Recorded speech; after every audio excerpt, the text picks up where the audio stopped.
ఒకసారి ఉత్తరాంధ్రకి వెళదాము. విశాఖలో సిచ్యువేషన్ ఏంటి? మా ప్రతినిధి ఈశ్వర్ డీటెయిల్స్ అందించేందుకు సిద్ధంగా ఉన్నారు.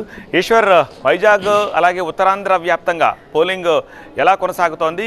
1 o'clock వరకు మీ దగ్గర ఉన్న డేటా ఏమిటి?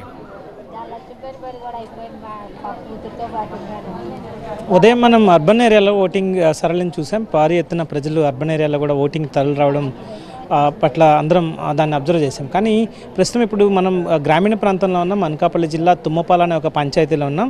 ఇక్కడ ఓవరాల్గా కూడా దాదాపు 35% ఓటింగ్ ఇప్పటివరకు నమోదైంది. తొలి 5 గంటల్లో 35% మంది మహిళలు మొత్తం ఓటు హక్కును వినియోగించుకున్నారు. మనం ఒకసారి చూస్తే పెద్ద ఎత్తున మహిళలే ఈసారి ఎక్కువగా ఓటేస్తున్నట్టుగా మనకు కనిపిస్తుంది. పెద్ద సంఖ్యలో మహిళలు ఓటింగ్కి తరలి వస్తున్న ప్రక్రియను మనం చాలా అబ్జర్వ్ చేయొచ్చు. ఒకసారి మొదటిసారి ఓటింగ్కి వచ్చిన వాళ్ళు కూడా చాలామంది ఉన్నట్టున్నారు. అమ్మ, మీరు ఫస్ట్ టైం ఓటింగా? ఎలా ఫీల్ అవుతున్నారు? అంటే ఓట్ చేయడాన్ని ఫీల్ అవుతున్నాం మేము.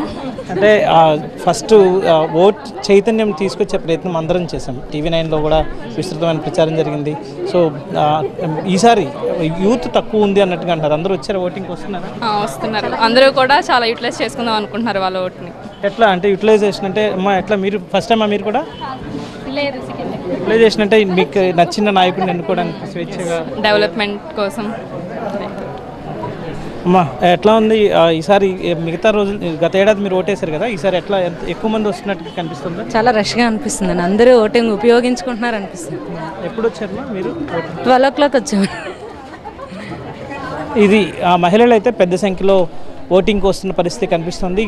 గ్రామీణ ప్రాంతాల్లో వృద్ధులు, మహిళల నుంచే ఎక్కువ స్పందన కనిపిస్తుంది. ఇదే సమయంలో ఇక్కడ ఎట్లాంటి ప్రశాంతమైన వాతావరణంలోనే విశాఖలో కావచ్చు, ఉత్తరాంధ్రలో ఎలాంటి అవాంఛనీయ ఘటనలు చోటు చేసుకోకుండా ఎన్నికలు జరుగుతున్న పరిస్థితి కనిపిస్తుంది. సో ఇది సాయంత్రం 6 గంటల వరకు క్యూ లైన్లో ఉన్న వాళ్ళకి కూడా ఎక్కువ ఇచ్చే అవకాశం ఉంది. కాబట్టి ఇప్పటికే 35% పైగా ఓటు నమోదైంది. కాబట్టి భారీ స్థాయిలోనే ఓటింగ్ పర్సంటేజ్ ఉండొచ్చన్న ఆశాభావం అయితే అధికారులు వ్యక్తం చేసిన పరిస్థితి కనిపిస్తుంది. ఆల్రెడీ ఈశ్వర్ ఇంకొంచెం